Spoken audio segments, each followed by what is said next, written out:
آج ہم نہج البلاغہ کے ایک بہت مشہور خطبہ نمبر 3، جسے خطبہ شکشقیہ کہتے ہیں، اس پر بات کر رہے ہیں۔ جی، یہ خطبہ حضرت علی ابن ابی طالب سے منسوب ہے اور شریف رضی نے اسے 10ویں صدی میں نہج البلاغہ میں شامل کیا۔ اور نہج البلاغہ خود ایک ادبی شاہکار مانا جاتا ہے نا؟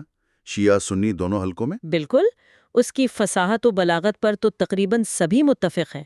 خطبہ شکشقیہ تو خاص طور پر بہت پرزور اور جذباتی سمجھا جاتا ہے۔ تو آج ہم اسی خطبے کے اہم نکات، اس کے پیچھے کی تاریخ اور ادبی پہلوؤں کو سمجھنے کی کوشش کریں گے، جو ہمارے پاس موجود مواد ہے اس کی روشنی میں۔ جی ضرور۔ اچھا، یہ نام شکشقیہ، یہ تھوڑا عجیب ہے، اس کا کیا مطلب ہے؟ سنا ہے اونٹ سے کوئی تعلق ہے؟ جی ہاں، عربی میں شکشکا اصل میں وہ جھاگ یا گوشت کا لوتھڑا ہوتا ہے جو اونٹ بہت جوش یا غصے میں اپنے منہ سے باہر نکالتا ہے۔ اوہ اچھا۔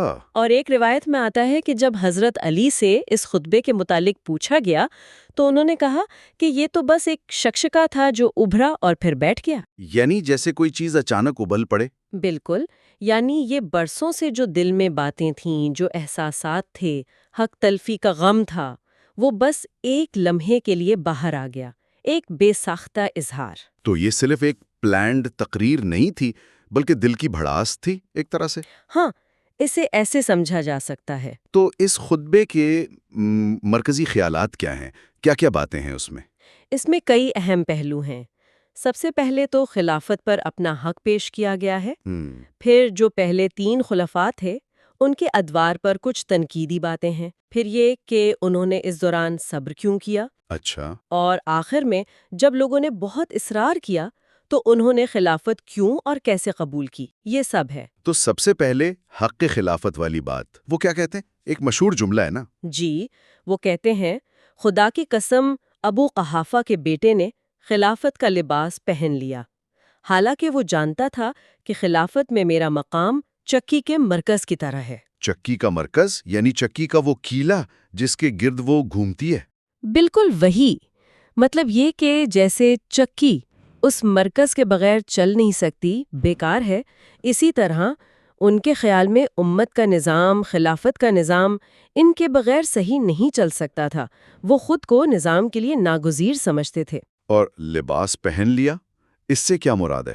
یہ استعارہ ہے، یعنی خلافت ان کے مطابق صحیح طریقے سے ان تک نہیں پہنچی، بلکہ گویا زبردستی لے لی گئی یا اوڑھ لی گئی۔ سمجھ گیا۔ پھر وہ اپنے صبر کا ذکر کرتے ہیں، وہ بات بھی بڑی پر اثر ہے۔ جی ہاں، کہتے ہیں، میں نے اس معاملے سے منہ موڑے رکھا، حالانکہ کیفیت یہ تھی کہ آنکھ میں کانٹا چبھ رہا تھا اور گلے میں ہڈی پھنسی ہوئی تھی۔ یہ تو بہت شدت تکلیف کی منظر کشی ہے، آنکھ میں کانٹا، گلے میں ہڈی۔ بالکل، یہ استعارے بتاتے ہیں کہ خلافت نہ ملنے کی تکلیف کتنی شدید تھی، کتنی اذیت ناک تھی، لیکن پھر بھی صبر کیا۔ جی، صبر کیا۔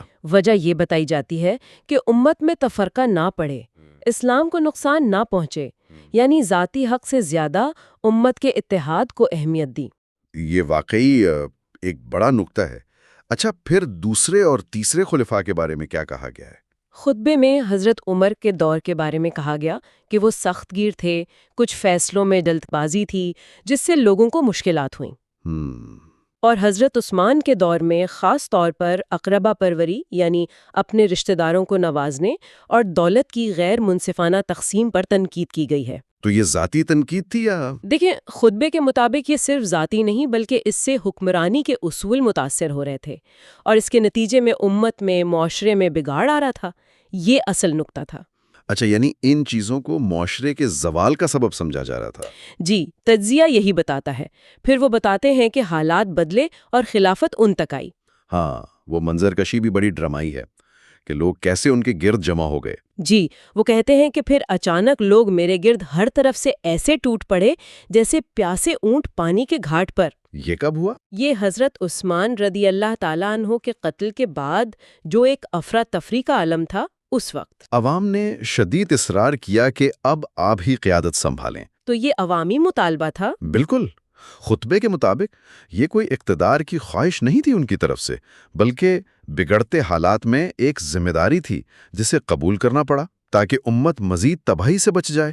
اور اسی میں شاید قیادت کا کوئی فلسفہ بھی سامنے آتا ہے۔ یقیناً، وہ یہ بھی کہتے ہیں کہ اگر بیعت کرنے والوں کی یہ موجودگی نہ ہوتی اور مددگاروں نے حجت تمام نہ کی ہوتی تو میں خلافت کی رسی اسی کے کندھے پر ڈال دیتا۔ یعنی یہ کوئی انعام نہیں بلکہ ذمہ داری ہے۔ بالکل، یہ ایک بھاری ذمہ داری ہے جو عوام کی حمایت اور اصلاح کے مقصد سے ہی قبول کی جا سکتی ہے، ذاتی مفاد کے لیے نہیں۔ اور ہاں، اس خطبے کی ادبی خوبیوں کو بھی نظر انداز نہیں کرنا چاہیے۔ جی، وہ استارے جو آپ نے بتائے، آنکھ میں کانٹا، شقشقہ، چکی کا مرکز۔ جی، یہ زبان کا کمال ہے جو بات میں گہرائی اور اثر پیدا کرتا ہے۔ لیکن اس خطبے کی سند پر، یعنی یہ واقعی حضرت علی کا ہی ہے، اس پر کوئی اختلاف بھی ہے؟ جی ہاں، یہ ایک اہم نکتہ ہے۔ شیعہ علماء تو اسے مکمل طور پر مستند مانتے ہیں، اور سنی علماء؟ بعض سنی علماء اس کی نسبت پر سوال اٹھاتے ہیں یا کم از کم تحفظات رکھتے ہیں، اگرچہ وہ بھی اس کی زبان و بیان کی عظمت کے قائل ہیں۔ اور آج کل کے محققین؟ وہ اسے اکثر اس دور کی سیاسی اور سماجی کشمکش کے تاریخی تناظر میں دیکھتے ہیں، یعنی یہ اس وقت کے ماحول اور نظریات کی عکاسی کرتا ہے۔ ٹھیک ہے، تو اس سب سے آج کے دور کے لیے کیا سبق ملتے ہیں؟ کئی اہم سبق ہیں۔ ایک تو یہ کہ حکمرانی کا حق انصاف پر مبنی ہونا چاہیے، طاقت پر نہیں۔ صحیح۔ دوسرا، کبھی کبھی صبر کرنا، مصلحت اختیار کرنا بھی حکمت ہوتی ہے، خاص طور پر جب بڑا مقصد سامنے ہو۔ تیسرا، قیادت قربانی مانگتی ہے، ذاتی مفاد پر اجتماعی مفاد کو ترجیح دینا۔ اور چوتھا، اقربا پروری، کرپشن، یہ چیزیں معاشروں کی بنیادیں کھوکھلی کر دیتی ہیں۔ یہ تو وہ باتیں ہیں جو شاید آج بھی اتنی ہی اہم ہیں۔ بالکل، ہر دور کے لیے اہم ہیں۔ اور آخر میں ایک سوال جو ذہن میں آتا ہے کہ یہ صدیوں پرانی باتیں، یہ تاریخی واقعات، قیادت کے یہ تصورات، یہ آج بھی ہماری سوچ، ہمارے معاشروں پر کیسے اثر ڈال رہے ہیں؟ یہ ایک غور طلب بات ہے۔